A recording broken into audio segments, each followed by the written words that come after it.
Hi అందరికీ video చూస్తున్న ప్రతి ఒక్కరికి థ్యాంక్ యూ సో మచ్. అండి ఒక్క నిమిషం వీడియో చూడండి. ఏం జరిగిందంటే మనం అనుకున్న వాళ్ళగే మనకు మోసం చేస్తారు. మనం అని మనోళ్ళని నమ్మితే మనకే మోసం చేస్తారు. ఇక మనోళ్ళు మోసం చేసినప్పుడు బయట వాళ్ళు ఎందుకు మోసం చేయరు? బయట వాళ్ళు కూడా మోసం చేస్తారు. అందుకే ఎవరిని నమ్మాలో ఎవరిని నమ్మొద్దో తెలుస్తలే ఈ రోజుల్లో. ఏం జరిగిందంటే మా ఇంటి పక్కన ఒకరు ఉంటారు. వాళ్ళు షాప్ ఉంది వాళ్ళకు.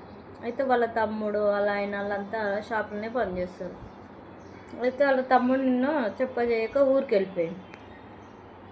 వెళ్ళిపోతే వీళ్ళు ఏం చేసిరంటే ఈరోజు డబ్బులు అకౌంట్లో వేద్దామని చూస్తే పైసలు లేవంట. 1,00,000 రూపాయలు లేవంట.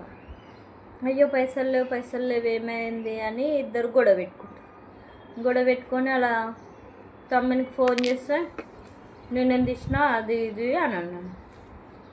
అంటే మనం అనుకున్న వాళ్ళు మనకు మోసం చేస్తారు. అనుకొని మనల్ని నమ్మితే నిండా ముంచేస్తారు.